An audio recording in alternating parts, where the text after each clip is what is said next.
rubber flex joint that's behind the transmission on a Fiat 124 Spider, same for the coupe or sedan. It's also called Guibo or Jubo depending on terminology, and it's there to dampen some of the torque as it comes out of the transmission.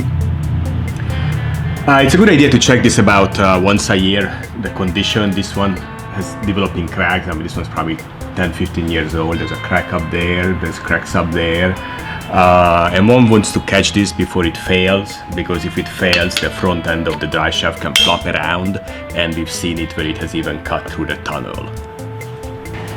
To remove the flex joint, I have removed the 6 mounting bolts, and 3 of them face backwards, so they pull out toward the back. That's pretty easy. But the 3 that face forwards, there is only one position where they can be pulled out. And right here, there is just above the transmission mount on the driver's side, there is clearance next to the gearbox where this bolt can be pulled out. And I'm going to push it out and then just knock it out. And you can see how it's going right above the transmission mount and just below the speedometer drive. And let's knock it out. There it goes. To remove the flex joint, we have to pull out the drive shaft and move it back slightly. To do that, first we have to undo the 2 bolts for the center support. And it's just 2 30mm bolts, pretty easy to get them out. I'll show that, we'll do that later. And also we need to remove all 4 of the rear universal joint yokes connection to the rear end.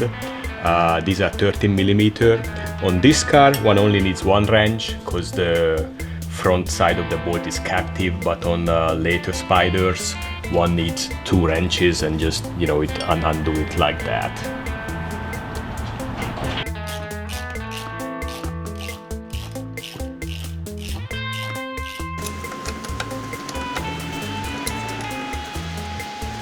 Okay, so all the bolts are out. We are going to pull back the drive shaft. Just undo it from here and just pull it back a few inches. That's all we need. Okay, so now we have clearance to remove the old flex disc, and we can see that it's cracked actually pretty badly.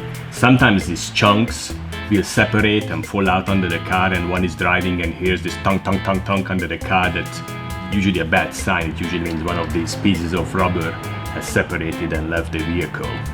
The new one we're gonna use, it's from an Italian company called Akron. We've been selling these for many years and never had any problems with them.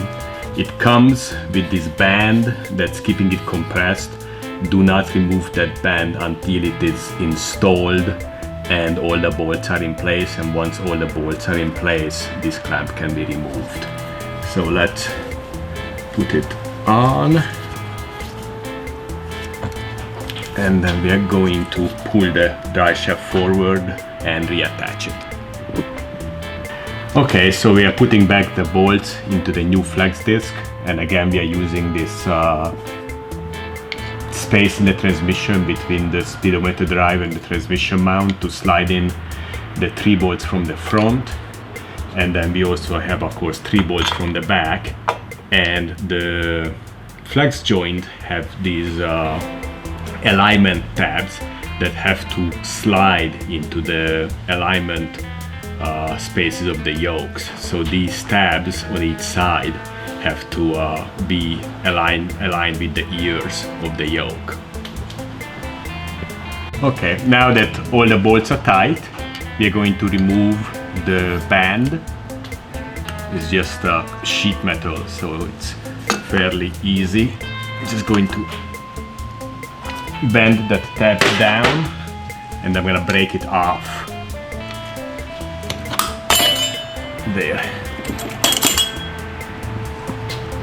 Okay, so before calling this good, we are going to double check every fastener by hand because we use power tools to tighten it, but I always like to double check everything by hand to make sure it's tight.